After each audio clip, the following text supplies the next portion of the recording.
ஒருவேளை குடும்பத்துல யாருமே உன் மீது அன்பு காட்டலையா, நீ கீழ்ப்படிந்து புத்தி உள்ள சிறியா உன்னை கர்த்தருக்கு முன்பாக காண்பி. யாருமே உன்னை நேசிக்கலையா, நீ அன்பாகவே இரு. இது விவரமாய் பிதாவிடத்திலே சொல்லப்படுகிற ஒரு நேரம் வந்துவிட்டது. அந்த விவரமாய் சொல்லப்படும் போது பிதாவாகிய தேவன் அதை கேட்டு அங்க போய் பிதாவிடத்தில், ஆண்டவரே நான் இப்படி வாழ்ந்தேன் அப்படி வாழ்ந்து நீ சொல்லணும் அவசியமே இல்லை.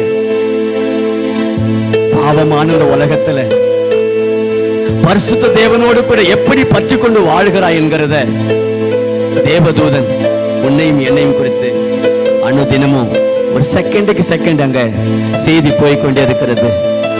இந்த செய்தி சொல்லுகிற தேவன் நம்மை அழைத்து கொண்டு போக சபை என்கிற இந்த இடத்தில் நம்மை கூட்டி சேர்த்திருக்கிறார். எதற்காக தெரியுமா? முதலாவது கர்த்தர் சபைக்காகத்தான் வரப்போகிறார்.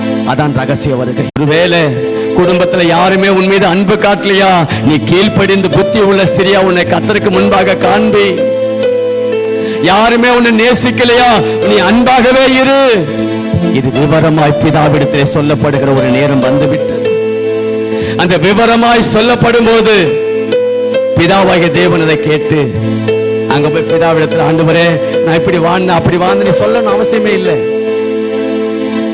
பாவமான இந்த உலகத்துல பரிசுத்த தேவனோடு கூட எப்படி பற்றி கொண்டு வாழ்கிறாய் என்கிறத தேவதூதன் உன்னையும் என்னையும் குறித்து அனுதினமும் ஒரு செகண்டுக்கு செகண்ட் அங்க செய்தி போய்கொண்டே இருக்கிறது. இந்த செய்தி சொல்லுகிற தேவன் நம்மை அழைத்து கொண்டு போக சபை என்கிற இந்த இடத்தில் நம்மை கூட்டி சேர்த்திருக்கிறார். எதற்காக தெரியுமா? முதலாவது கர்த்தர் சபைக்காகத்தான் வரப்போகிறார். அதான் ரகசிய வருகை.